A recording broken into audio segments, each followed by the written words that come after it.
It is time for the 5 players to cut. Get excited because we're going to be going through this list ranked 1 through 5, 1 being for us the highest priority that we feel this guy, get him out of here, to 5 being like, if he's not cut, all right, we would like it. That's why we're only doing 5, because it's like we were thinking before, maybe we do 10, but then it's hard when you get to 10 because you're thinking, I mean, if we cut this guy, we're not really saving that much. Also, I kind of like him as a player. So we stuck it down to 5. We're going to go there. Alex, I'm going to give you the hands. We're going to move 5 to 1. Start off with number 5. Number 5, we did this list together. This is kind of a surprising one. Caden Smith is who we have here. He saves $2.5 million in cap space. So that's something you do have to take into account when Joe Schoen says, hey, I want to clear $40 million. He's not a Joe Schoen guy.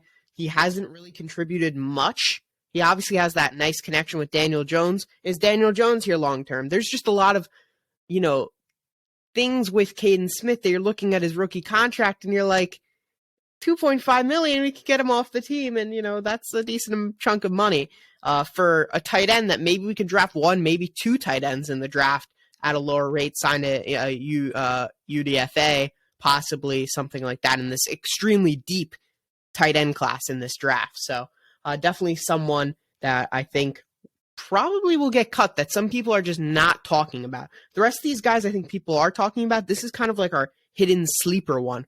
But I think Joe Schoen and the gang, that sounds weird, but whatever. I think they may cut Caden Smith. The Schoen gang. Maybe a little bit better? No. Schoen okay. train.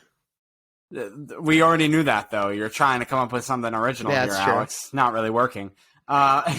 You talk about a deep tight end class. We don't really talk about tight ends class as being deep, right? It's always out like one guy, maybe first or second round. And when you mean by deep, it's not more like, oh, yeah, it's all these first-round talents. It's more once you get into that 3rd, 4th, 5th round, I think there's going to be tight ends flying off the board. That's what I've been reading. That's what I've been listening to, seeing. So it's more, later-round guys that could be going. And with cutting Caden Smith, it gives you some room to sign to a very cheap deal, like you said, an undrafted free agent, or just pick one in later rounds.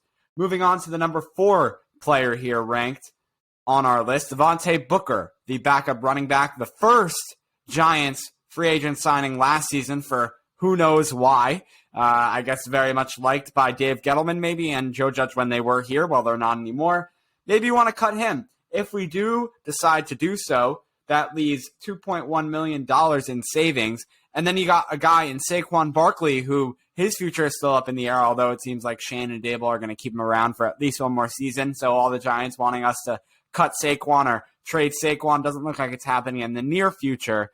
But Booker, someone that we would like to see getting cut to give us some savings. Didn't really do much in the backfield. Did more than Saquon Barkley, but still like an average-ish running back in the NFL, looking at all of these guys throughout the 32 NFL teams, and that's our number 4 guy.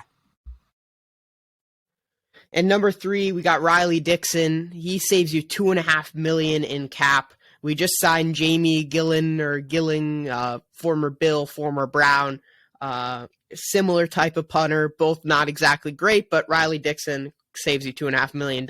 So I think Riley Dixon's out of here. He's not been good for the past couple of seasons. Ever since the Joe Judge special team specialist has come in, it seems as Riley Dixon has regressed massively, and I think he's the next one who will be getting the boot.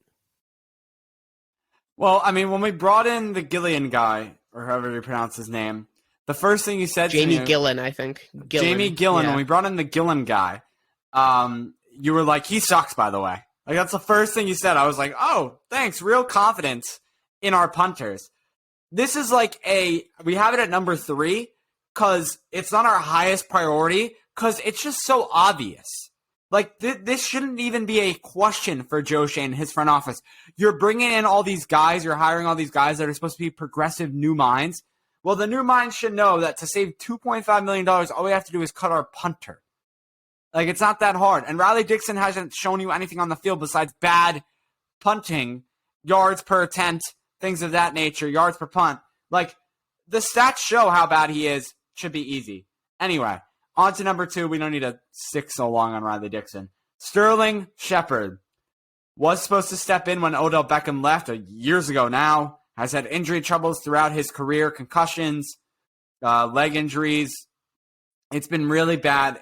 It's not fully Sterling Shepard's fault. I think the injuries play a key role in his unsuccessful career as an NFL wide receiver. Cutting him for the Giants will save you $4.5 million. I think you got to do it. Unfortunately, it's come to a time. It's sad, Alex, because we kind of grew up with this guy. Being still in our teenage years, saying growing up for other listeners or watchers of this might be like, what? How? But yeah, we are pretty young, so we were able to grow up with this guy. But number 2 on our list, Sterling Shepard. Interesting thing with Sterling Shepard is you're actually taking on, I believe, about another $7-8 million in dead cap if you do cut Sterling Shepard. So it's one of those ones that it's kind of like, ugh, that's really a pain. But who even knows what's going to happen with his career at this point? I know he was close to retiring, a year or two ago. So who knows? Maybe he may be doing that. Maybe he goes to another team. Who knows? But I don't think he's going to stay. I think it is a possibility he takes a pay cut, though, because I think he is a kind of like a giant for lifer. He strikes me as that. He may take a pay cut, but certainly sad to see him go if he does get cut. So it would end up being a minus $4 million at the end of the day between the dead cap. Yeah, it would be. But then his dead cap, even if you cut him next year, like you might, basically on how the cap works, if you cut him next year, you're not really saving any money like in the long run anyway, so you might as well just cut him this year. I know like you might think like, hey, next year the cap hit won't be, it's pretty much the same cap hit actually next year. And so our it doesn't really make sense to not cut him. Sorry, Alex. Our cap situation sucks this offseason anyway, so it's like we're not adding that much, adding another negative $4 million. It's kind of just, putting stuff on top of already dead pile of money because that's what we got. Dave Gellman, again, wanted to make a splash before his run ended. He knew it was approaching, so he's like, you know what? Let me screw this franchise one more time before I get out of here. Did so, and now we're having to deal with his leftover change. So there's that. And then you do number 1 because I did number 2. Yeah. I was about to say Riley Dixon. Our number 1 player to cut who we think is just automatic, needs to get cut immediately, Kyle Rudolph. He saves you $5 million against the cap. He only has a $2.5 million dead cap hit, which is really not bad considering we just signed him last year. Josh doesn't agree with me necessarily. I think he thinks Sterling Shepard is kind of the guy who is at the top of the list for cut. I don't think so because of the dead cap hit, not because of any other reason really. But I think there's a case to be made for any of these guys on the list, to be honest, that they are the top guys to cut. There's even cases for players that we didn't even name. Blake Martinez, Logan Ryan possibly, and definitely James Bradberry. But what I would say about those guys is I think you can get trade value for some of those guys. Maybe not Ryan because he had a really bad season, but Bradberry, that's kind of why we didn't include these guys on that list. Because if we were doing this, like, why would you want to cut James Bradberry when you could hopefully, possibly get a 3rd-round pick, something like that for James Bradberry, and that would be the hope. Obviously, if you let him go and cut him, you could get comp picks or whatever, but that none of that's ever guaranteed that he's going to get a big money deal or whatever. So we didn't include those players because of that. But Kyle Rudolph, he had that one explosive run, and that was literally it for his whole season. And that's all we need to say. It was a bad Dave Gettleman signing, a red zone threat who really did nothing in the red zone. And yeah, he just needs to go. He's a nice guy. I feel bad. He really came into the Giants community nicely, but unfortunately, the money issue with him is just too much to swallow. Again, unless he takes a pay cut. So if we see something like what Nate Solder did, then we'll have to see what happens with that. Yeah, and it's just like we just signed him, and like you said, he's like he was a spokesperson for the team this year. He had to answer all the tough questions. I remember on WFAN like every other week or every week. Why does this team suck? And the guys, he had to give like the background answer, the talking. What is it? What's the word for it? It's like to block and tackle. I think that's like the word for it when you're kind of like dodging answers. You don't want to. So you block the question and you tackle it another way. So going 5-1, again, our 5 players to cut, 5-1, the least to most likely, or the least to most that we want it to happen. Caden Smith at 5, Devonta Booker at 4, Riley Dixon at 3, Sterling Shepard at 2, and Kyle Rudolph at 1.